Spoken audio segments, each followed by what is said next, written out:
Hello everyone, it is Evan here from the Trade Risk on Thursday, September the 3rd with a special recap video here. Maybe I'll play off of CNBC's Nasdaq in turmoil. I'm going to do a quick special here on the market action today. Try and keep it pretty actionable. Tomorrow is our long form market analysis where we cover all the markets. We're going to look at market internals and really put all the information together. So make sure you check back in tomorrow for the long form analysis. In today's video though, I want to touch upon the Nasdaq 100. And what you can see here on my screen is all of these little lines here with the percentages over them are the corrections or the pullbacks that we've seen throughout 2020 after the bottom, of course, after the first quarter March bottom. So basically the Nasdaq has been, of course, screaming to the upside, and we have seen 1, 2, 3, 4, 5, 6, 7, 8, 9 pullbacks of about 6% over the past, call it 6 months or so. So this percentage where we rank right now, we're at minus 6.28%. Basically, you can see this is the exact area where in the past buyers have started to show back up. Now, will it happen this time?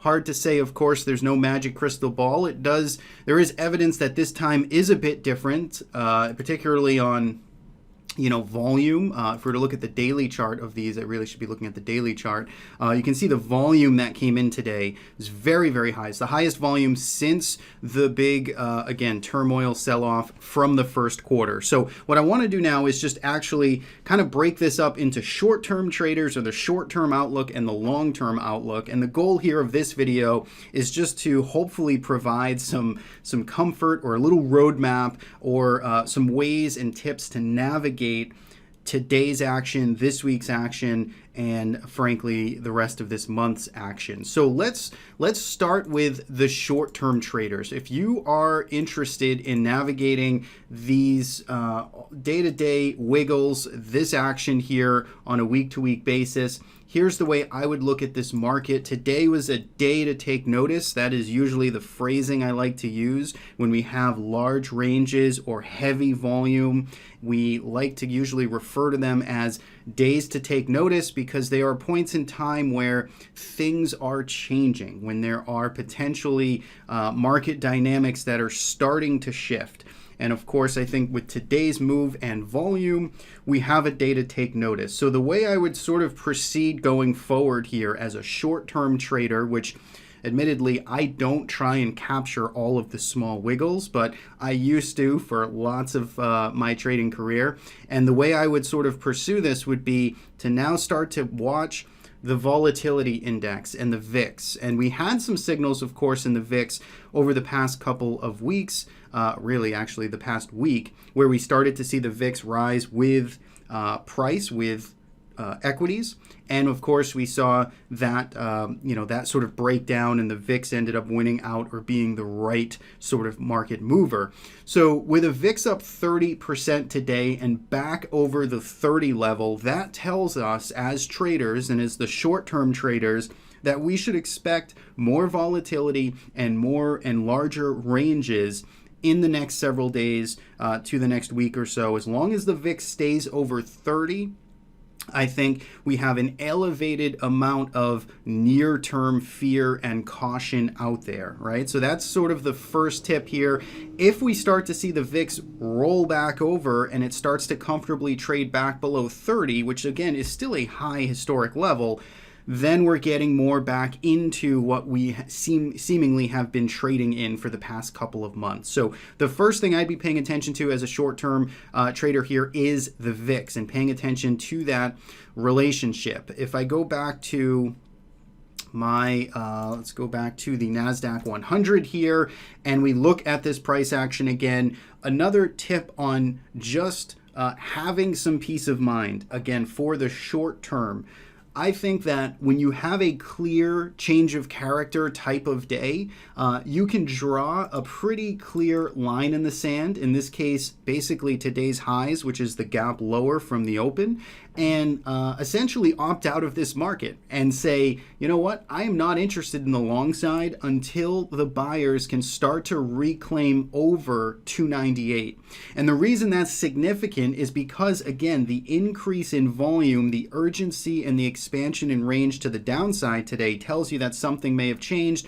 Participants were in there that were different than usual. So until whatever this is fixes itself, which would be by way of taking this level out, then then you can really just kind of have that peace of mind, have a clear line in the sand, and that would be your spot to then kind of take action once again. So those are a couple of things I'd be paying attention to in the very short term. Now let me speak to the slightly longer term, the intermediate term. This is more where I sort of am currently spending most of my time and energy and trading systems in.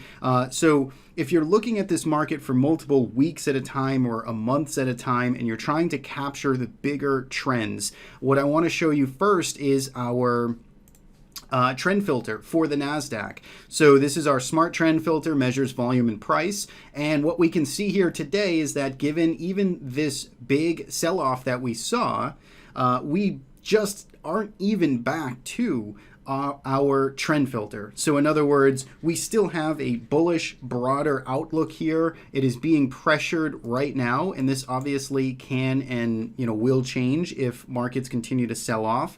But at this point in time, what this is telling us is that we have been in a very strong market, and a correction or pullback or reset of sorts has been long overdue.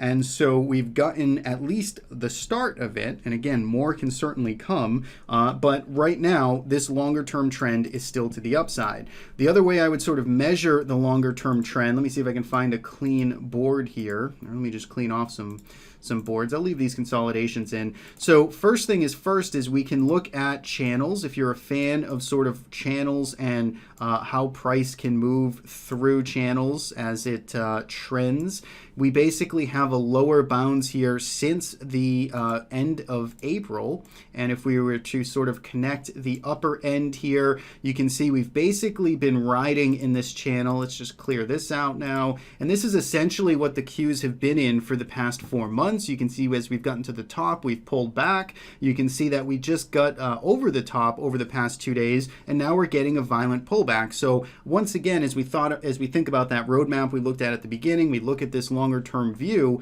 Are we coming back down to this range at the lower end of this channel support, and will buyers once again arrive? So as a tactical opportunity, we can be watching this spot here for buyers to show up over the next couple of days. I think that would be an interesting spot. And then of course, I think ultimately the retest of this level here, which has basically been the last breakout zone, this 267 to 274, this would be sort of a sweet spot to come back down and retest of sorts as a breakout retest sort of level. And I think that would be an interesting spot to see buyers arrive, and for the cavalry to sort of bid this market back up again. That would get us, if we got down to this first circle, that would be about an 8% pullback off of highs. If we came to the bottom end here of the 268, that'd be about an 11.5% pullback off of the highs. And if we were to throw a yearly percentage change on the Nasdaq 100, it's up 35% year to date.